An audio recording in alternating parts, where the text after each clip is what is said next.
Sit back, and I shall tell a story of adventure and heroism, and perhaps death and tragedy. It is the inception of a great party destined to greatness, or tragedy, a story that began with a king's request for help. Having found the king's request pinned to the door of his temple, the cleric Hamadi has seen the opportunity to serve his god and satiate his hope for adventure. He immediately struck out for the frontier town of Jodeville to do his duty as he saw it. This may be a human problem, but it has infected the elves with fear. Deep in the Eldwood forest, the wood elves were restless, fearing the return of Unklar and his remorseless minions. The elves have withdrawn deeper into the emerald woods, putting distance between themselves and the troubles of men. But a few have stood up. A few have ventured out to investigate this rumored plague, this order of mud. And Erlin Longfoot and Senris have different reasons. Erlin to stop the rape of his ancestral woods, and Senris to exact some vengeance on enemies old, and perhaps prove himself in battle. The mission is the same. Cut out any new growth of darkness in this wood, so Unklar may never return again. But half-orcs are always restless, or so it seems. Glash, a barbarian seeking to make his name with steel and blood by carrying it into the hearts of the darker things that corrupted the world, found a purpose as peace in the world provided by the end of the winter dark rapidly degenerated to chaos and war. This was his first step on his journey of violence. Ostrog's purpose was different, seeking the wisdom and peace offered by the metaphysical, the acceptance of what is, the control of what he could be over the hateful, predetermined nature of his bloodline. Peace is found within, and for Ostrog, it wars against his orcish nature. Perhaps this righteous mission would calm his heart and strengthen his resolve. Doing this would bring him the peace he needed to squash the demons of his corrupted bloodline.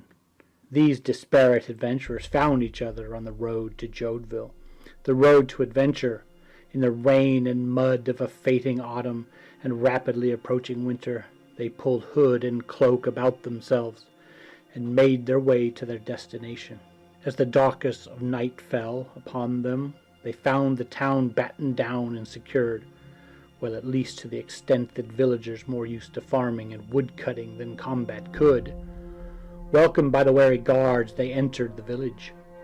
Inside the pitifully defended village of Jodeville, the party made its way towards the Black Hollow Inn, the makeshift town hall for the village, passing by the doors of the town's abbey of St. Luther on their way. They'd enter that place when the time was proper. Outside the inn, near the corral of the livery, they encountered the desperate youngster Lester Wisevale, the boy begging the adventurers to find his young sister, who had been stolen away by a goblin band. This story was corroborated by Emily, the boy's older sister, who also worked as the serving maid at the Black Hollow Inn. But their mission was elsewhere, at least for now. Inside the inn, the distracted and intense sheriff of the South Mark, Lord Sir Errol Brightlance, and the Mayor Gole Earthwolf tells the story of Walking Dead, a silent trading post and the rise of some new branch of Unklar's minions.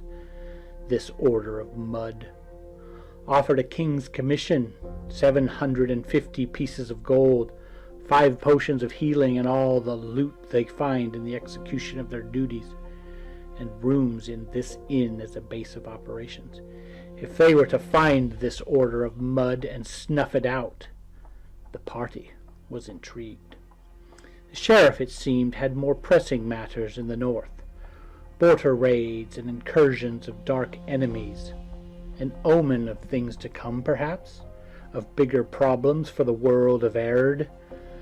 At the Black Hollow, the party met the proprietor of the inn, Dirge Stouthair, and his wife Gina, who told them their rooms were already made up.